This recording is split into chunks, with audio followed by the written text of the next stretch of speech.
Okay, so thanks for confirming. So welcome everybody to what's already, I just confirmed with Jan. So at least two people have to believe that it is the 12th annual Ernst Robert Curtius Lecture of Excellence. This is how they were introduced.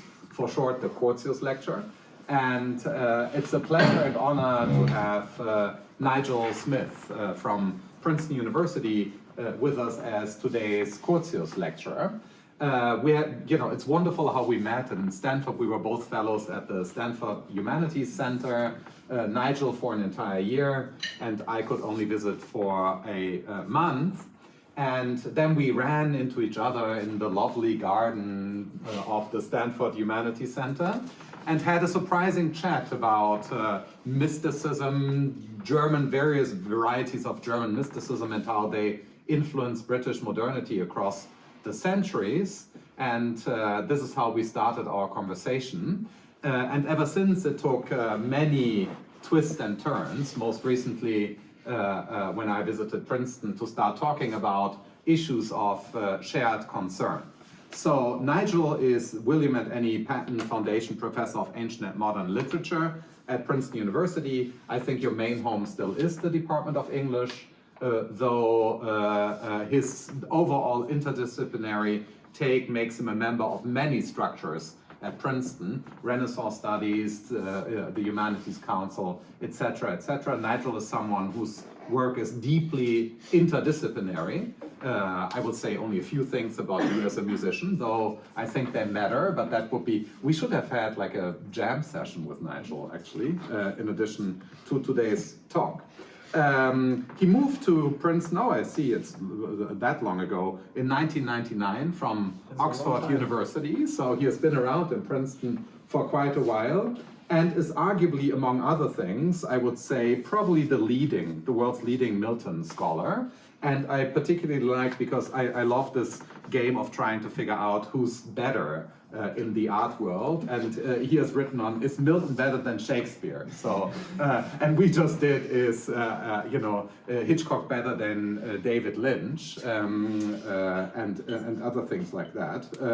But there's a reason why he's also the editor of the Oxford Handbook on Milton, so he's certainly, I would say, the world's most distinguished Milton scholar in his disciplinary self. But beyond that, he has widely published on, the intersection of politics and religion and literature, the constitution of the early modern public sphere, the travel of concepts and literal travel, and generally the history of linguistic ideas. So Nigel is someone who deeply delves into the constitution of ideas across spaces, cultures, and different settings. But the main methodological toolbox was developed in light of some of the best that English-speaking literature has to offer. And again, Milton is certainly a major figure, but he is also widely published on Shakespeare, of course, discussing whether he's better or worse than our Milton, but also Margaret Cavendish, Catherine Phillips, etc. So it's a wide, he has a wide overview over the entire field of English literature with a focus on, the early modern. And he agreed to give today's lecture, and then tomorrow a workshop seminar style format where we will continue the discussion, and then we'll publish an extended version in our Reality and Hermeneutic series, which will also include at least a paper of mine in response and documenting the conversation, and we'll extend this in some way or another. Now, Nigel, it's again a huge pleasure and honor to have you with us and to continue this conversation. And now we're looking forward to your talk. Welcome to Bonn. Thank you.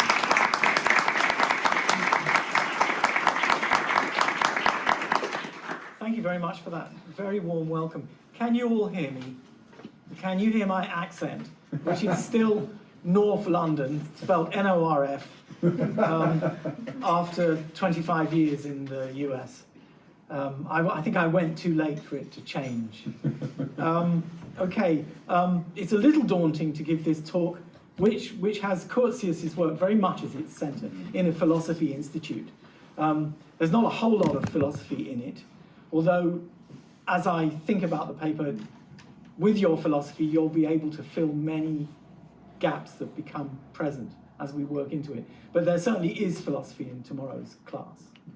And much of what I'll talk about and goes up on the PowerPoint presentation is in English, although its original language might have been something else, like Spanish. Or indeed German. Often we're negotiating translation between culture in this lecture for matters of speed more than anything else. So any reader of contemporary poetry from around the world right now might think my question, is poetry political thought naive? And has an obvious answer. Yes. Of course, poetry talks about politics. It is one of the modes of modern poetry, according to Robert von Halberg, and we would usually think in a democratic and tolerant society about the right of poetry to engage in complaint about the state of things, and to do so sometimes as outrageously as possible. Think about C.K. Williams's Clause, published in September 1972. So the context for that poem would have been the Vietnam War and the furore of protest that it created.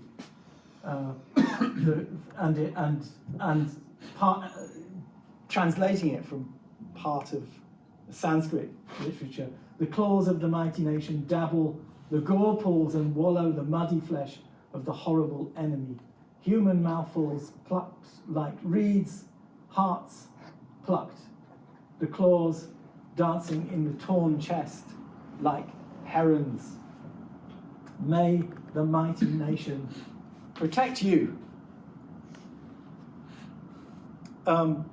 Or from the same year of 1972, Richard Hugo's On Hearing a New Escalation of 1972.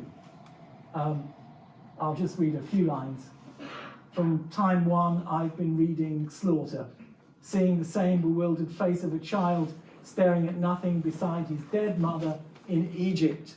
The pyramid blueprints approved, the phrases of national purpose streaming from the mouth of some automated sphinx. And perhaps one of the interesting things about that poem is that Hugo is usually thought of as a very, very regional poet. He came from and lived in the upper northwest of the United States and is thought of as a Montana poet. But even he engaged in the responses of poets to very public themes of that time. Now, Plato famously wanted to banish the poets from the Republic because they spoke falsehoods and turned people away from the truth. What he meant was the expression of mythology in epic verse. Homer was in the front of his mind, and there is also a concern for the failure in society of governmental order if disrespect is encouraged by poetry. So this is from the Loeb translation of into English from the Greek. There is another point: they must not be fond of laughter, for generally when anyone gives way to violent laughter, then such behavior is likely to lead to a violent reaction. I think that is right, he said, nor must we accept when someone portrays men who deserve respect being overcome by laughter, and even less so if they are gods. Hear, hear, he said. Consequently, we shall not even accept such lines about the gods from Homer. Unquestionable laughter, quoting Homer, rose among the gods when they saw Hephaestus bustling about the palace. And that is unacceptable, according to your argument. And the threat of consequent punishment in Plato is very real. If anyone catches anyone else in the state telling lies of those who are craftsman, prophet, healer, or healer of illnesses, or carpenter, he will punish him for introducing a practice that will disrupt and destroy the state just as it would a ship. Overlooking several facets of the understanding of rhetoric in ancient Greece, including paresia, the partition of rhetoric dedicated to speaking truth to power, the business of speaking truth to power, Plato thinks of poetry not merely as an epistemological impurity, but also an arena of subversion.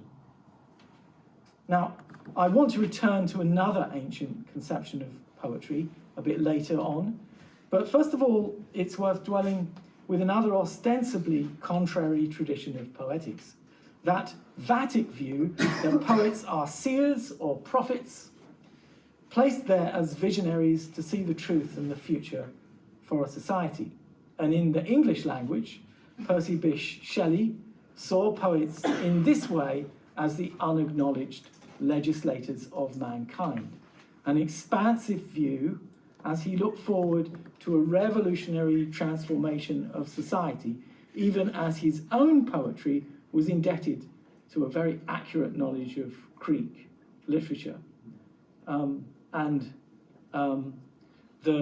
I think this is probably not generally known.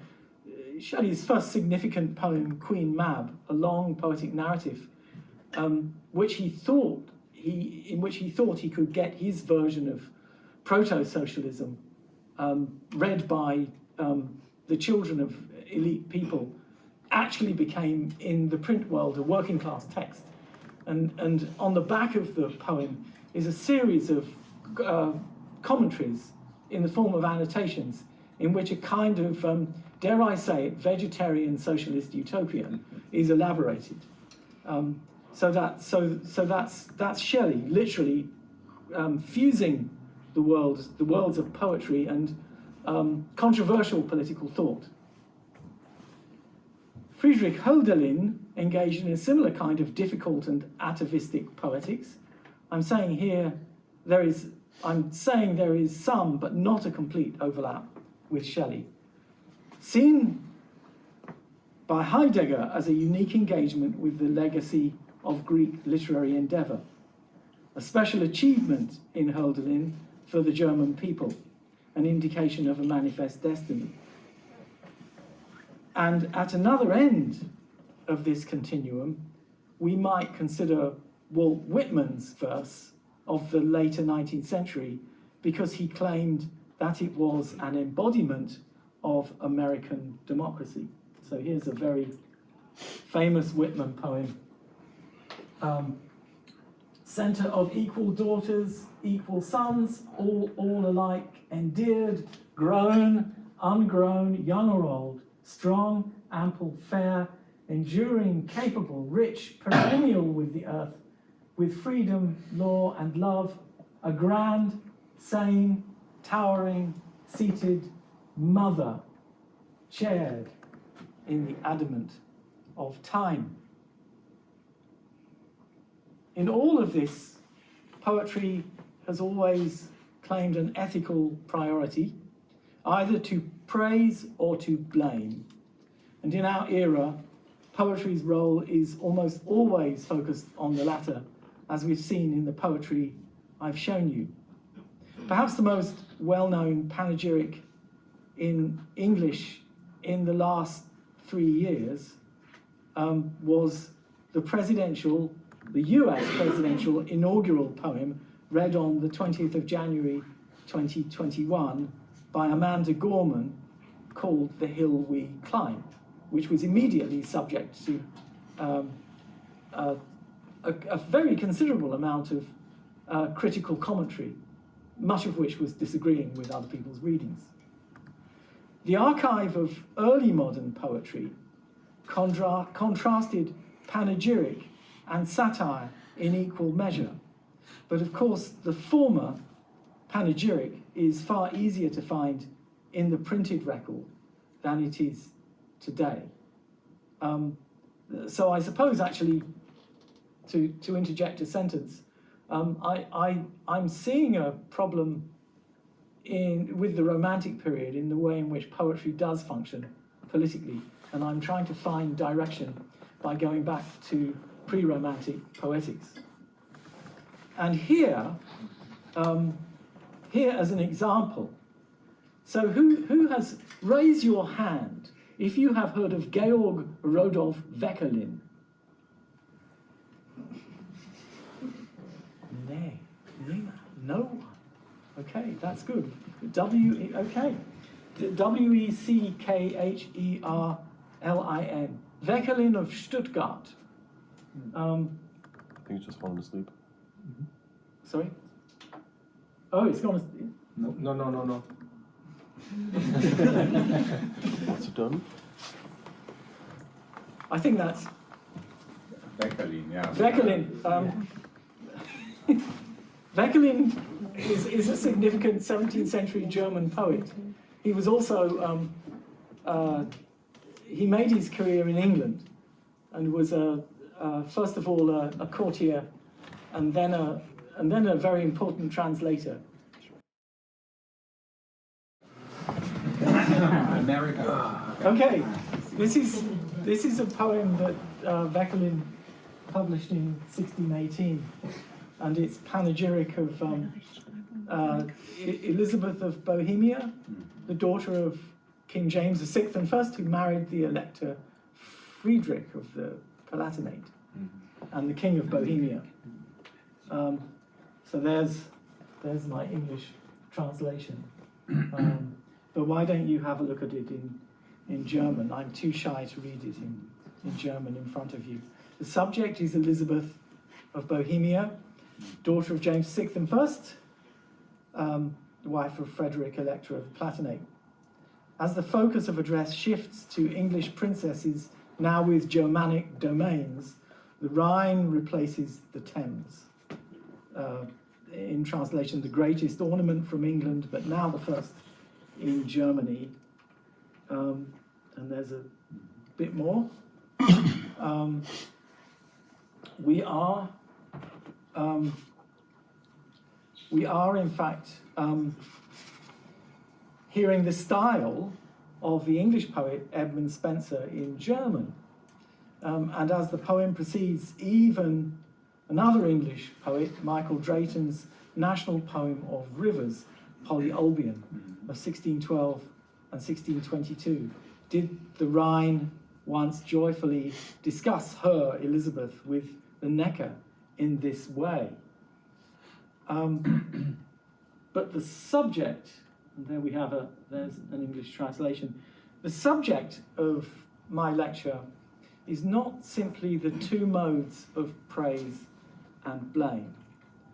First of all, it follows from Plato's claim of a border between truth and falsehood, that there is a kind of discourse that tells the truth about the state or res publica, and this is what we call political thought, or perhaps political theory.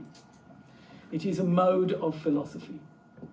It is almost always written in prose and explains how different aspects of the res publica are or should be. Discourse that explains power, authority, governance, sovereignty, representation, consent, and so on.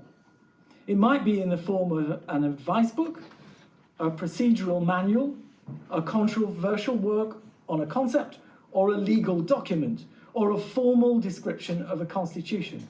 But it is distinctly not a poem, or it certainly does not engage in the expressive or narrative expectations that we associate with verse.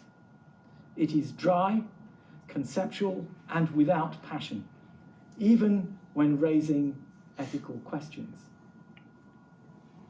Poetry can, of course, contain the discourse of political thought.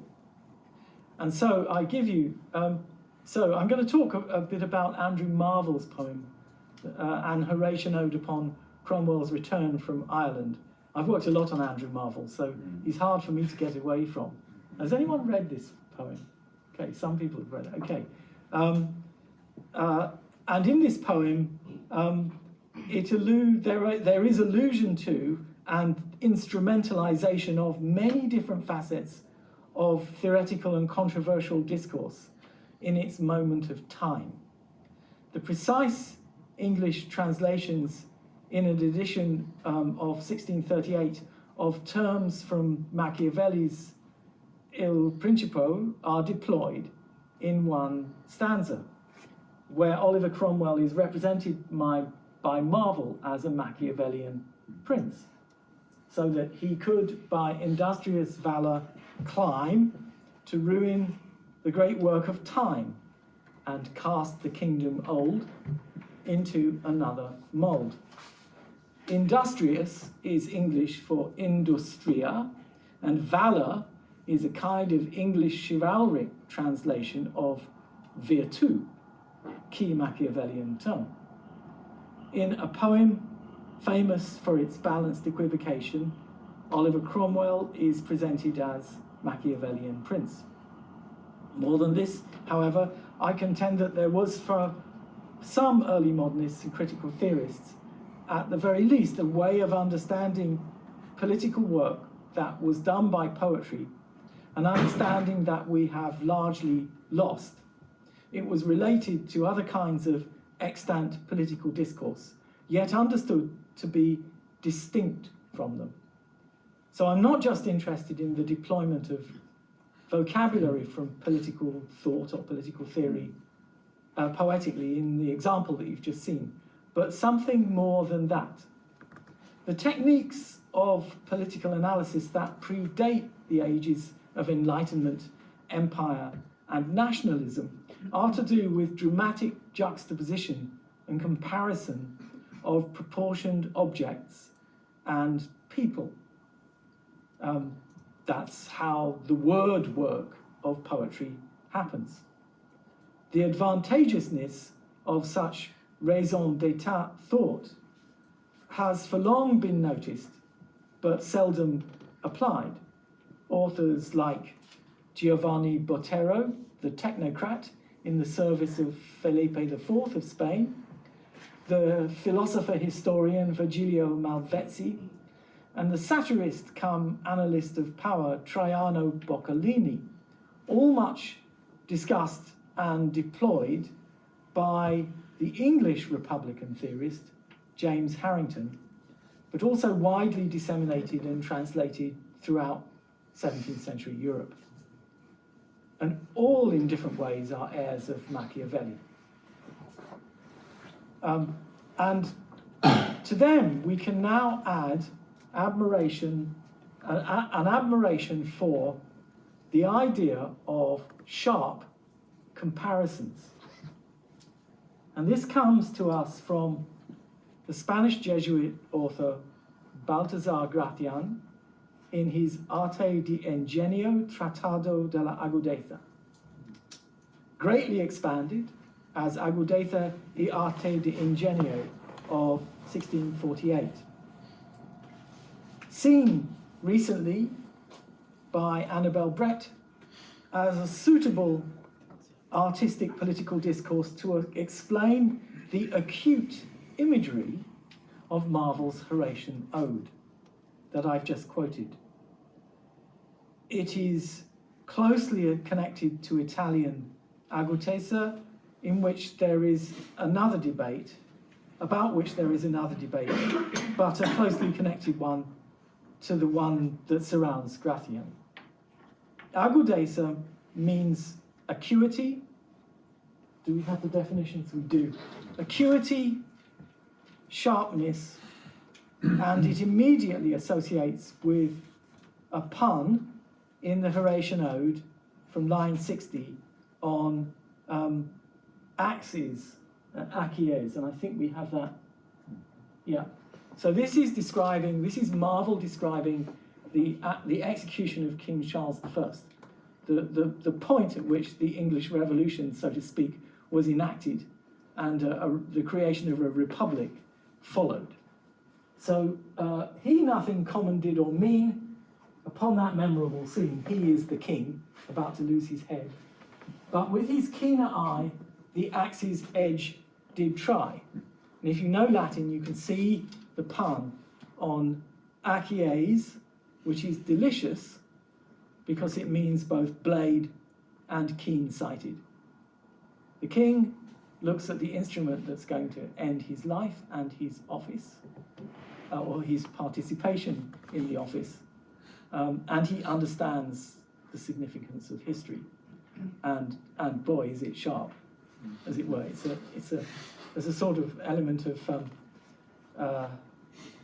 it's funny and it's not funny at the same time. The moment in which history and wit join. Now, agutetha is more usually translated as wit, but Gratian's own comment pulls us, I think, to the realm of acuity, sharp-sightedness, and the Latin words behind it, acutus and acumen, perhaps connecting with German Schärfer and Dutch Scherpte. And also in the title is another key word that we haven't got time to go into, but it's complex, as I'm sure you know, ingenium. Gratian admired Malvezzi and Botero, citing their political discourse in his literary theory. And he also greatly admired the incredibly complex poetry of the Spanish Baroque poet Luis de Góngora. And so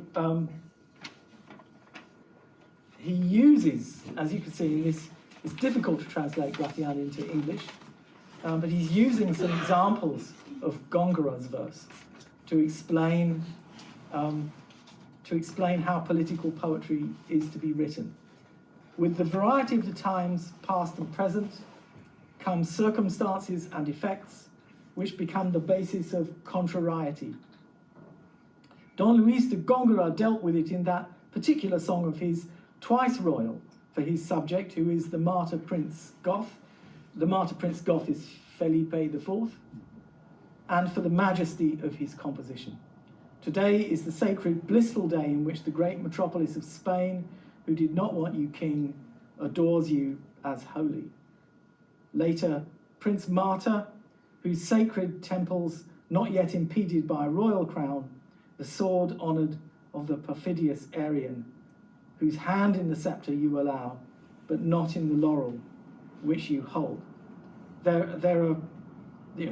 refined poet was a swan in the harmony of songs, an eagle of conceits. In every kind of wit, he was eminent, but in that of counter proportions lay the triumph of his genius. I think what he's talking about in proportion and counter proportion is what we would call juxtaposition.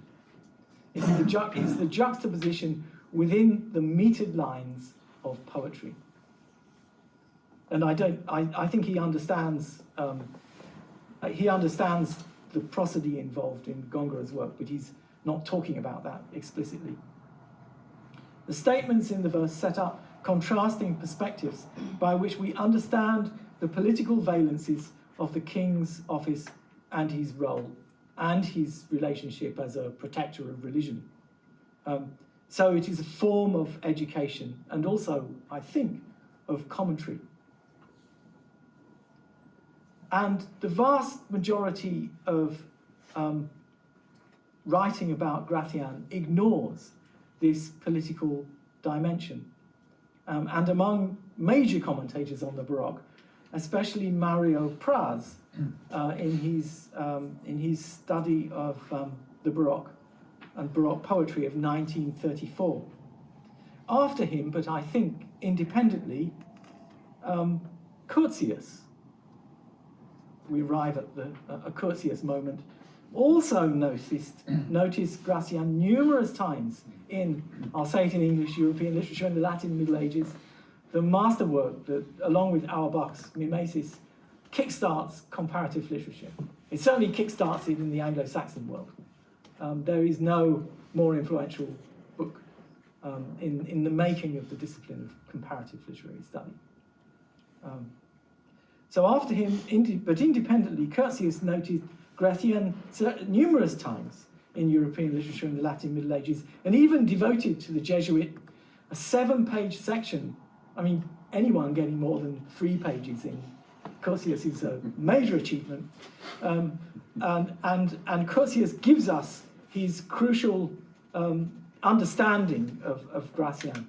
Careful expression is a preliminary condition for the penetrative power of conceitful ideas. And I think do I have that? I might have it there. No, not there yet. There you have it. Yeah.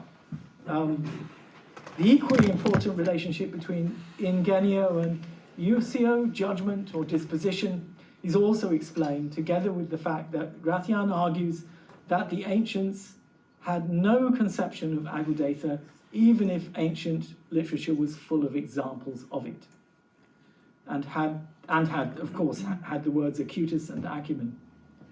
And so the ancients did not theorize this way of seeing that belongs to poetry. Gratian said nothing about English metaphysical poetry, by which I mean the poetry of John Donne, the highly conceptual poetry of the 17th century, that is full of wit and extravagant comparison. And neither did Gratian say anything about the second Silesian school of major German poets. So I guess we mean Gropius and company. But Curtius thought they should all be seen as part of the rise of agudatha, and has a footnote to that effect. And I learned that Curtius, he doesn't often talk about English poetry, but apparently he was fluent in English. So I think he knew what he was talking about.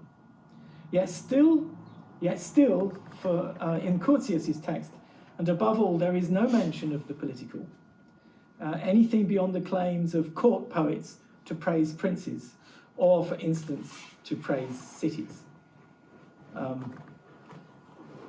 If you've read Volta Benjamin, you will also come across references to Gratian, but I think they're very peripheral to his main consideration. He just knew in his early work on German tragic drama that he had to think about this figure. But then Gratian also goes on to analyze political thought, political prose.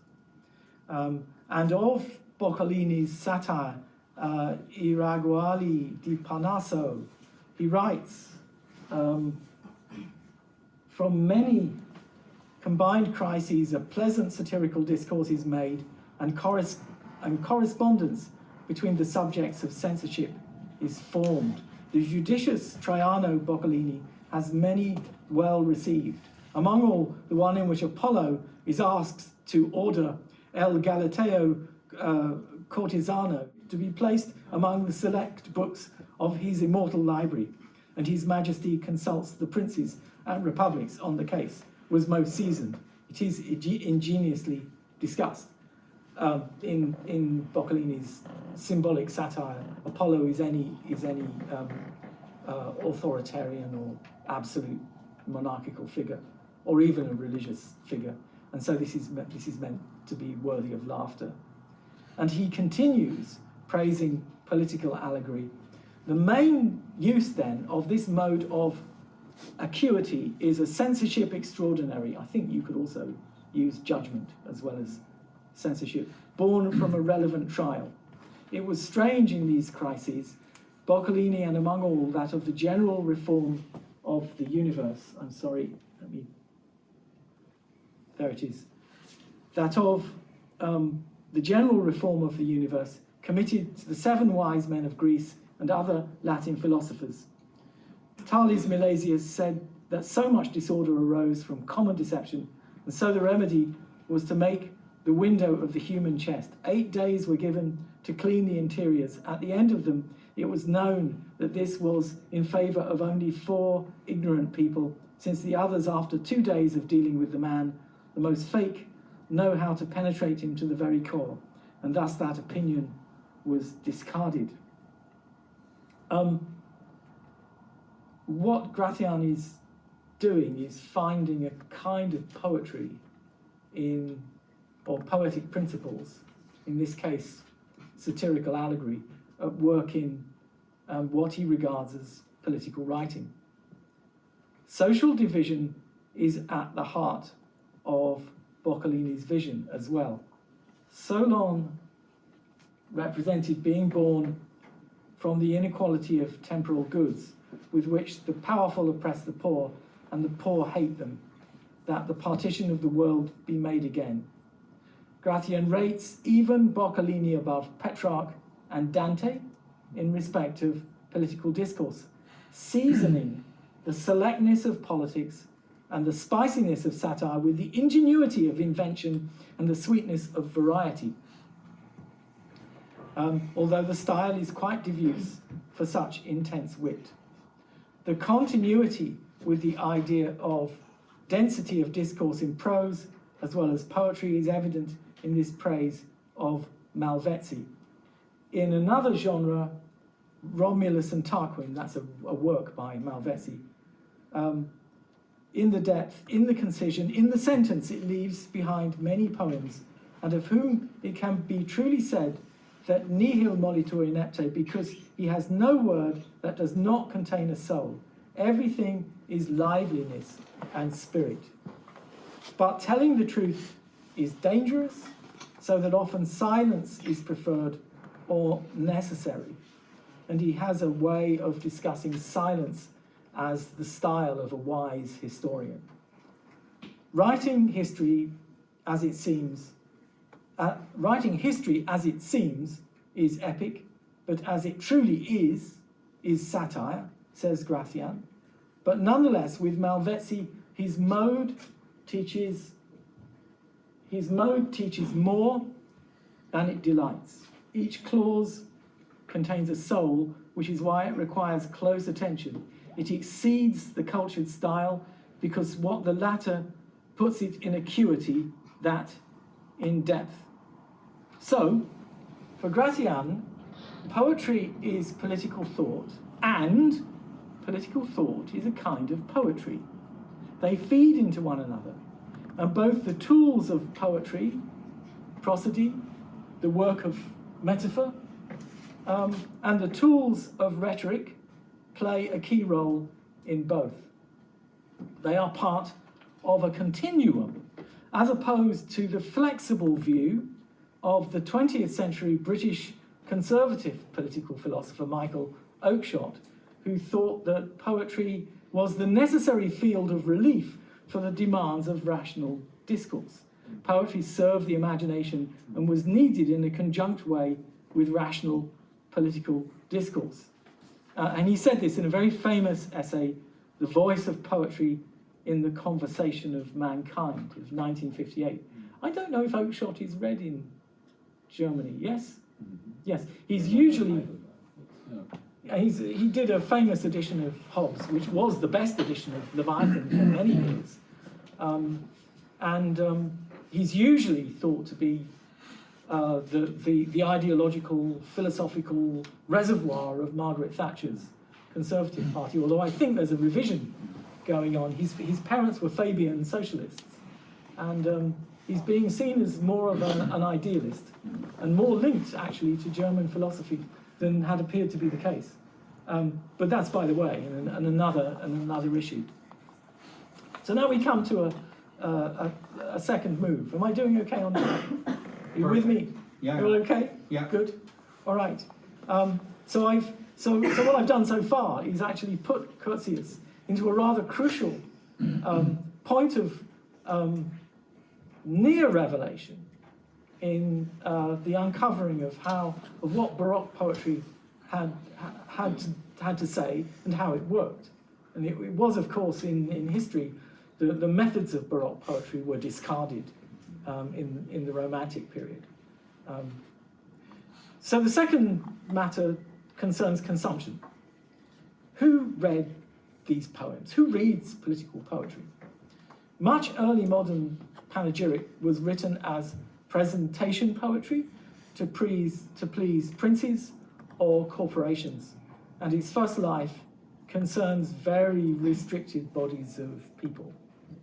The great public citizen poet of 17th century Amsterdam, Jan Vos, V-O-S, or Fox in English, Jan Vos presents us, on the contrary, with an example of verse that was meant to be read by a broad public. So Vos was a playwright, a poet, and a stained glass glazier, and did the glass in the what's now called the Royal Palace, the City Hall, the new City Hall in Amsterdam.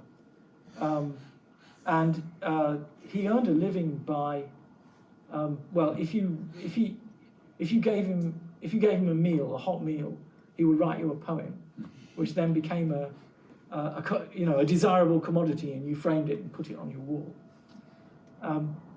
So his poem, Peace, in English, Peace between King Philip IV of Spain and the State of the Free Netherlands, written after the signing of the Treaty of Munster, which ended both the 30 and the 80 Years' War. The 80 Years' War being the war between the emergent Dutch Republic and Spain.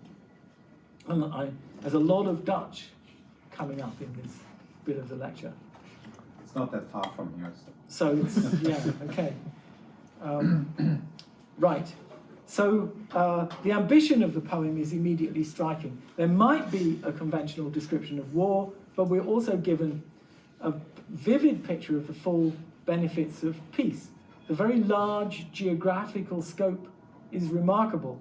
First of all, of war. There is the Dutch. I'll read the English. My muse has desire in the shadow of olive trees, crowned with palms, along the Amsterdam wells to sing how the peace, the bright midday sun that bestrides the Netherlands, came to plant her white flag, to nail up the artillery, the helmets on the rigging, and gives the rust to gnaw the broadsword in the sheath. And then peace. Oh, auspicious peace, permit that I wander through the woods and the meadows of your country in the twilight, and may dip my pen in the sauce that besprinkles the lush clover with dew. Here is revealed a dale full of matchless trees. This is the delightful place of the god Saturn's time. Tempe Valley lilts with fright and languages from annoyance. Who would not choose these gardens before the Elysian fields? Here phoenixes nest, there graze golden fleeces. Over their fields moo from unicorns of great worth. They swarm there in the trees of peacocks with beautiful tails. In a few lines, there are references to exotic places in addition to mythical figures, the Nile and Elysium. 'Tis an Edenic landscape fused with what you might have seen in a Dutch botanical garden, to say nothing of the bird life that will now be allowed to flourish now that there is peace. The corn stalks bloom and wallow in ambrosia, honeycombs dew there, they suck must from wormwood and smell thyme from garlic. The idyll is actually concerned with civic ideals, the real citizen's love, the untarnished law, although the shadow of war certainly returns in the poem. And Vos generated a fiction in this poem that both apologized for poetry and argued the Amsterdam city magistrate's own desire for peace. The resumption of war after the 12 years truce had led, that's to say, the war with Spain entered a period of truce between about 1608 and 1620, and then started up again for another 28 years. But that resumption of war had led, Vos argues, to a huge freezing of endeavour. Civilization was brought to a halt. Only by appealing to Apollo could the poets begin to wake the world up and help bring on the peace. He invokes a number of well-known Dutch poets, the recently deceased P.C. Hooft, in doing so, Voss's poet speaker appears to have the power of a diplomat, or at least the poet can hear what is happening in secret and broadcast it to the public. All of the poets he summons up in his poem are Amsterdam figures. The fusion of virtuous poets and eminent city persons presents the reader with a Parnassian perspective. But what elsewhere, in Rome, Italy, and England, for instance, was often presented as poetry of satire, is here, by contrast, an exhortation to poetic greatness. The similarity of the allegorical narrative in the poem that I've been trying to lay out to you a little bit is almost certainly allegorical and also somewhat mysterious, and seems to me to share life with painting. Like, to take a very common example, Rembrandt's Night Watch. Let's try that, which I'm sure many of you have seen for real. Suggesting that poets, like painters, quite literally in the case of Rubens, might have statesman-like roles. The sense is unmistakably present that poets are arbiters on public matters and should be listened to, even though we know that Voss was often towing the line of his patron, the enormously wealthy merchant and city regent, Johannes Houdekoper. Voss was a glazier, so perhaps it is not surprising that he uses the same words to describe poetry that you would use to describe painting. Everything my painting in itself in this hiddenness has, you shall poetry mix. With their godlike powers, poets appear to confer immortality on their subjects, and they do not merely talk poetry, Dichtkunst in Dutch, so much as politiek woordspeling, political discourse, or keywords. Art is the medium of power, and with it rulers do not need their populations to subject themselves to religion in order to enforce obedience and order. Voss offers himself as more than a patronized poet, indeed a kind of political equal, something that we might look to observe with English political verse, but which in fact is very rarely expressed at this time in England, such as in Milton's shorter occasional verse of these years, little of which circulated in print. Painting was invoked by courtier poets and painters who, as I've just said, like Rubens, were asked to engage in diplomacy. And Van Dyck as well, lived as part of an extremely courtly elite. But in Amsterdam, poets and painters were of the city, articulating its values, engaged in the political valences and relationships engendered by the patrons, those paying for the painting, and who may well have been the subjects of the portraits. While it is harder to find its articulation in academic literature, some of Rembrandt's paintings, not least the Night Watch, have been associated not only with an expression of Dutch nationhood, which seems to me obvious and almost a boring thing to say, but also with the degree of democracy, a more interesting thought, the degree of democracy that was known in 17th century Amsterdam. And here's a quotation from an article in the Guardian newspaper, that left-wing monster. The Night Watch ought to be cherished as political art. It portrays not only what the Dutch, but all democracies ought to hold dear: the courage of flawed human beings to come together while acknowledging one another's individuality and difference. It is an icon of tolerance, diversity, and magic golden light that makes a society work. While these ordinary people stand guard we feel a bit safer in our collective defiance of the dark. I think that's a very hopeful statement. They are not ordinary people.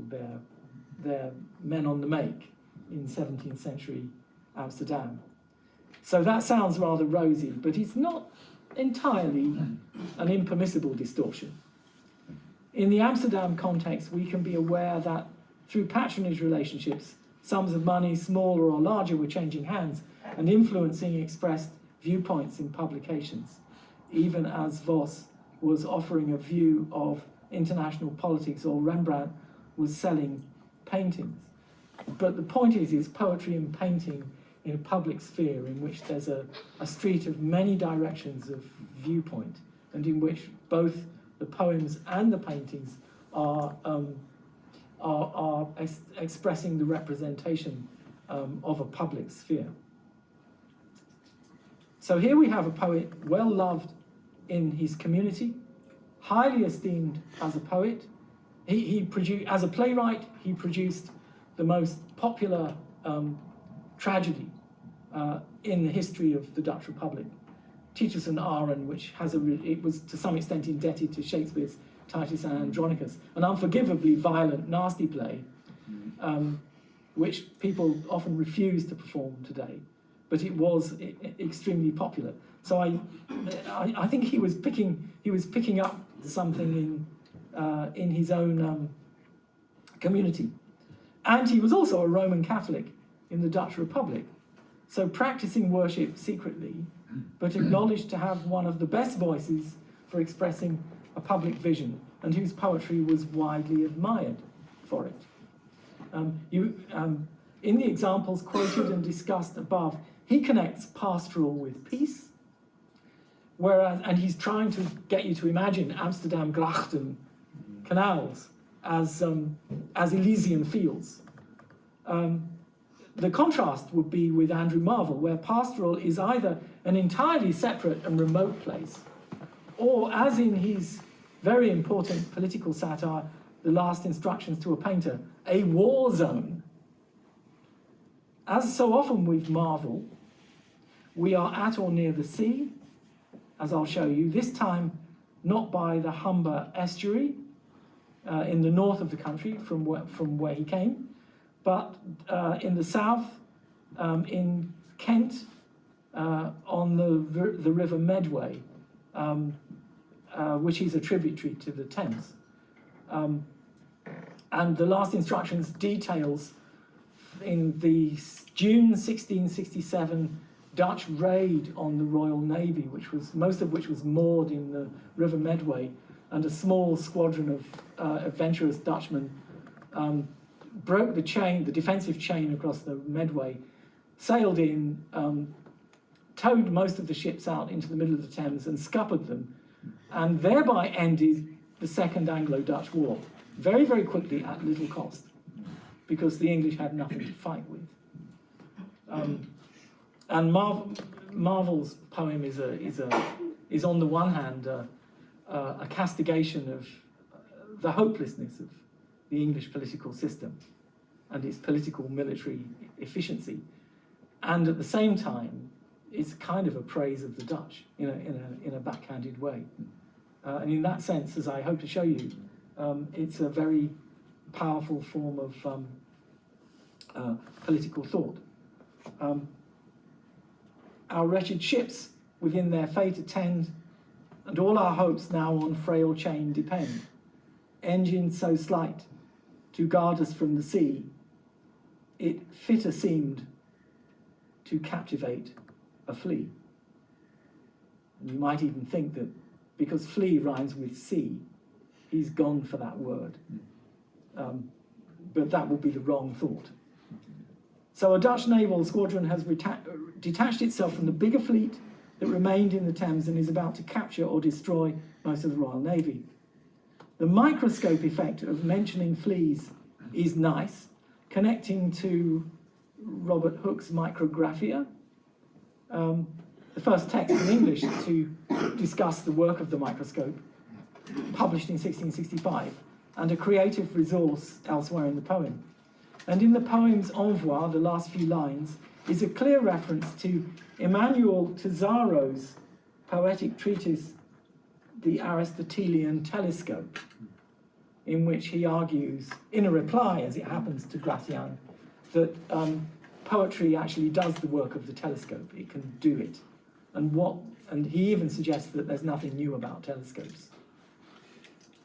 An adventurous proposition.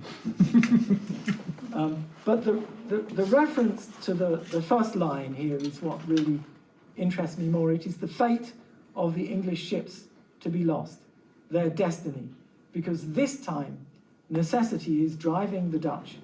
And how can what is about to happen not happen, given that the English defence, like the rest of its public culture, is so dilapidated and degraded in the age of the Earl of Clarendon, who was Charles II's chief minister.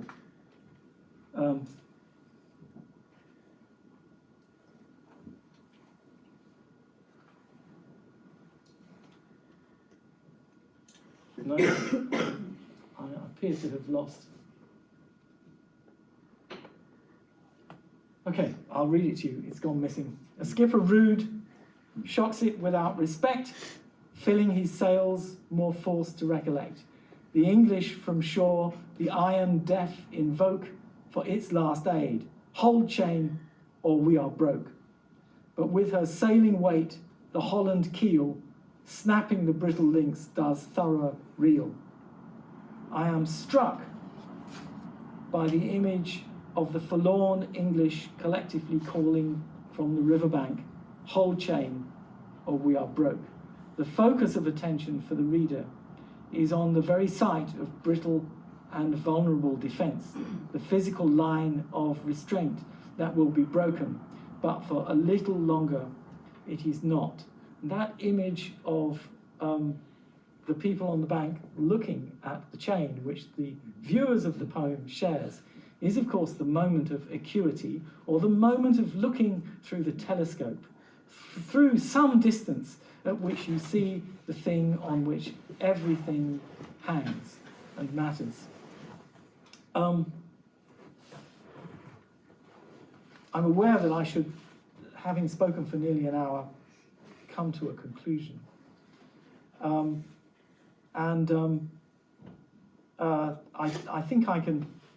I think I can do that.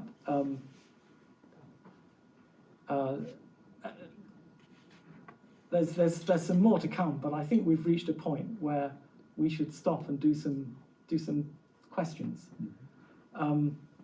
So what I'm saying is that in the pre-Romantic world, there is a way of considering poetry as a form of public rationality in which the techniques that poetry has, and nobody has disputed that poems don't work through the deployment of features of rhyme and features of grammar and conceptual devices like metaphor and its more extreme version, conceit, for instance, and that these have a role to play in the way of thinking about public matters and even political. And in the theorists of the Baroque era, we have an acknowledgement that that is a legitimate form of political discourse, and that inside political discourse, poetry has its own role to play. That there is a kind of poetry within what is usually expressed as poetic discourse. I suppose I have to go, in conclusion then, I have to go global, just to show you that that we don't need that this is relevant in a far-reaching way. None of this is too far from a 1670 poem, which was an official document in Malay by the poet secretary Amin, and it's called in Malay Sair Perang Mengkasa, or the rhymed chronicle of the Makassar War. which describes, right, there we are, which describes the eventual Dutch conquest with local help of the Sultan of Makassar on the island which is now called Sulawesi in Indonesia.